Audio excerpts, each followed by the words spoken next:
O que impede esse profissional, que tem uma qualidade técnica enorme, porque não é fácil, qualquer médico, eu tenho uma admiração profunda por todos, né? Porque é uma dedicação impressionante, mas a questão é que o médico desenvolve uma mentalidade que fica muito difícil ele entrar nessa dinâmica do dinheiro, entre aspas, do financeiro, da cobrança. Quando a gente investiga, por exemplo, as causas emocionais, e aqui tem muitas causas emocionais, porque assim, o que eu vou vender? Eu, como médico, o que eu vendo? A maioria, eu tenho uma técnica que eu trabalho, que é de a parte de constelação sistêmica, que é, eu vou tentar exemplificar aqui, e aí eu coloco assim, se você é o profissional, onde você coloca você em relação ao cliente? Geralmente ele coloca assim, ó, o cliente perto, olhando para o profissional. E ele acha que a relação é essa. E aqui já deu um problema enorme. Por quê? O profissional ele acha que o cliente está olhando para ele. E por incrível que pareça, o cliente não olha para o médico. E ele acha que está olhando para ele. Quando ele acha que o cliente está olhando para ele, ele começa assim, ele vai me avaliar, ele vai ver se eu estou falando as coisas direito ou não. Eu tenho que falar aquilo que ele quer ouvir, eu vou falar aquilo que ele vai acreditar. Então é uma relação que fica assim, é um na frente do outro, que a gente chama de relação dual. E esse tipo de dinâmica frequentemente vai dar problema. Por quê? Porque vem algo assim, o que é que o cliente busca? E o médico acha que ele está buscando, o cliente já veio me buscar. Só não, o cliente não foi olhar para você, o cliente não foi para olhar para sua cara, o cliente não está olhando para você. O cliente busca em você a solução do problema dele. E se você puder olhar, aí fica, ao invés dos dois, um olhar para a cara do outro, e o médico acha que ele está aqui olhando, se de repente os dois olham para o problema do cliente, então como os dois vão olhar, vai ter o olhar do cliente e o olhar do profissional. E aí os dois olhando para o mesmo problema, esse médico vai poder mostrar para o cliente dinâmicas que ele não está enxergando. Eu, como profissional, posso ajudá-lo.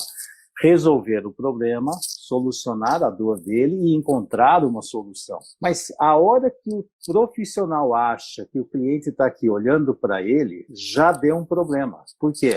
Ele fica assim, ele está me avaliando, ele está me julgando, ele não vai gostar do que eu falo. E é interessante que médico vai falar muitas coisas que o cliente não gosta, mas é o que ele precisa. Então, a hora que eu falar, por exemplo, olha, você tem uma doença que vai precisar fazer uma cirurgia e não pode demorar muito. Não, doutor, eu tenho medo de agulha, mas vai precisar não, e aí começa um jogo. Existe uma dinâmica, a gente trabalha muito dentro da área de psicoterapia, que chama transferência e contra-transferência. E esse fenômeno é importantíssimo na relação. Por quê?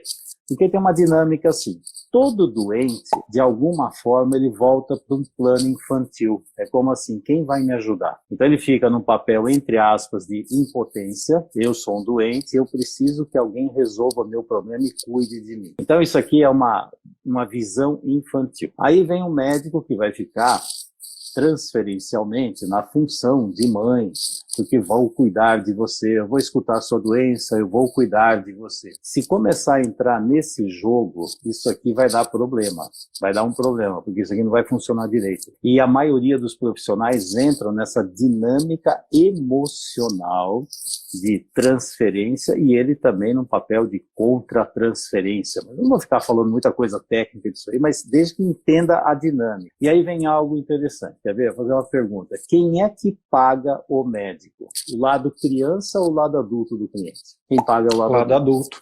Exato. E se o médico se colocar num papel, eu estou aqui para cuidar de você, é como se fosse a mãe cuidando de um bebê.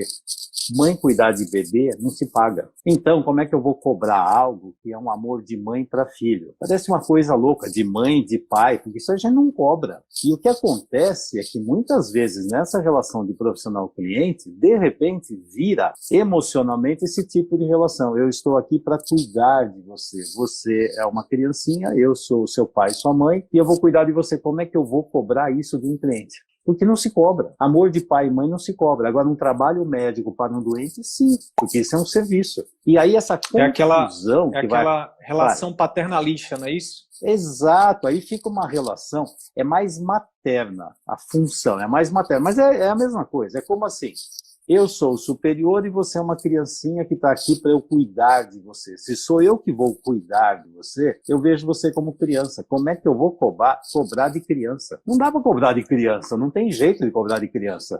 E aí, como que a cobrança funciona? Primeiro, uma dica. Sempre que eu vou trabalhar com um cliente, eu tenho que ver o lado adulto do cliente. Eu tenho que ver que ele é capaz. Ele veio aqui, não é porque ele está inferior a mim. Não tem nada de inferior. Eu tenho que ver o cliente, é um adulto e é um adulto. Ele veio buscar um serviço e eu tenho um serviço que eu posso ajudá-lo. Mas precisa tomar um cuidado enorme para não ficar nesta relação que eu falei, é uma relação dual, porque aqui vai virar eu, mãe, e o cliente, coitadinho, que eu tenho que cuidar dele. Mãe e filho não tem cobrança financeira. Tem médicos que têm uma dificuldade enorme de colocar dinheiro, porque fica... É verdade. Porque como é que eu vou cobrar o negócio?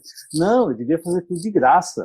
Não, também você não vai fazer de graça. Quanto você investiu da sua vida para você se tornar profissional? Agora, se você é milionário e quer fazer de graça, faça, mas mesmo assim... Aí é outra coisa. É outro cenário. Mas mesmo assim, não tire a dignidade do cliente. Porque se eu me sentir extremamente superior, eu tiro a dignidade do cliente.